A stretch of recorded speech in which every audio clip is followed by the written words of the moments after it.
Let's dive right in. A really high-stakes drama is unfolding in what is probably the most critical waterway in the world. And yeah, it started with a couple of seized ships, but it's already shaking up global markets and hitting right at the heart of American politics. So let's break down exactly what's happening and, why it matters. So here's how we're going to tackle this. First, we'll look at the flashpoint itself. Then we'll get into this game of tit for tat that's going on. After that, the global price tag, because, there's one. Then the political fallout in the US, and finally, we'll ask the big question, is there any way out of this mess? All right, let's get right to it. This all kicked off in a region that's, always a bit of a tinderbox.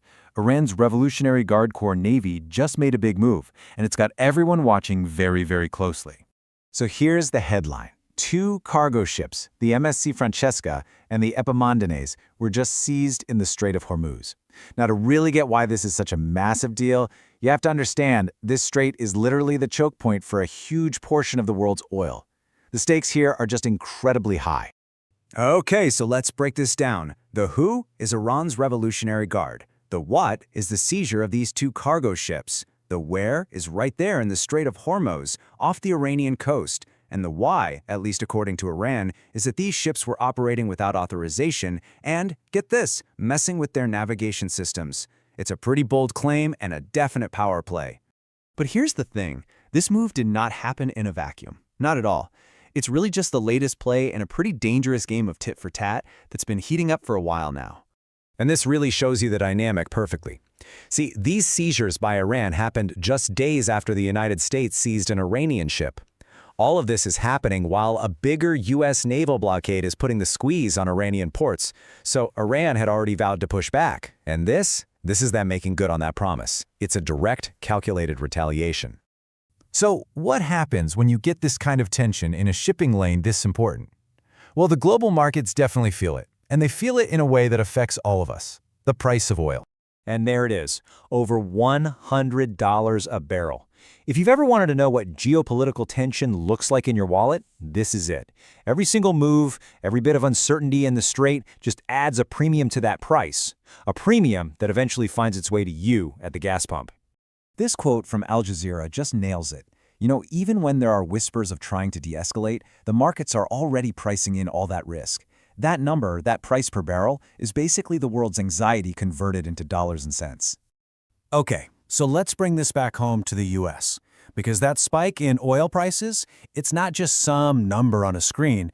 It's become a major political headache for the White House, and frankly, a real problem for everyday Americans. Yeah, you feel it at the pump first, for sure, but it doesn't stop there. When diesel prices go up, it costs more to ship literally everything.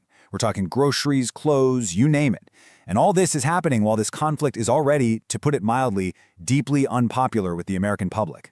And that economic pain is translating directly into political pain for President Trump. His approval rating has just cratered to 30%. That's a brand new low for his entire presidency. You can almost draw a straight line from the tension in the Strait of Hormuz right to this number.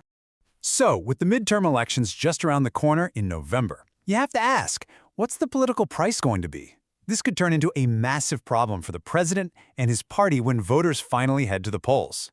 So how does this end? The truth is, everyone seems to want an off-ramp, a way to de-escalate, but they're totally stuck. And a big reason why is because the two sides can't even seem to agree on what reality looks like.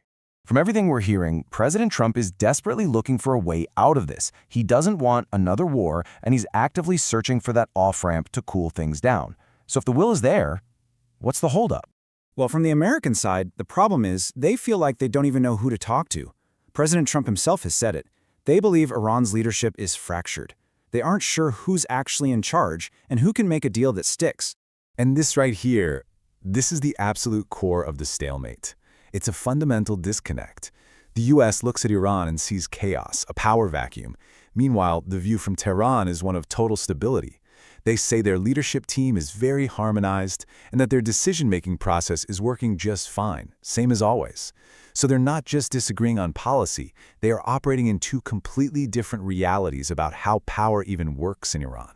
So that leaves us with this final, kind of chilling question. With the stakes this high, with oil prices through the roof, and with 2 sides that can't even agree on the basic reality of who's in charge, where's the off-ramp? How do you possibly find a way out?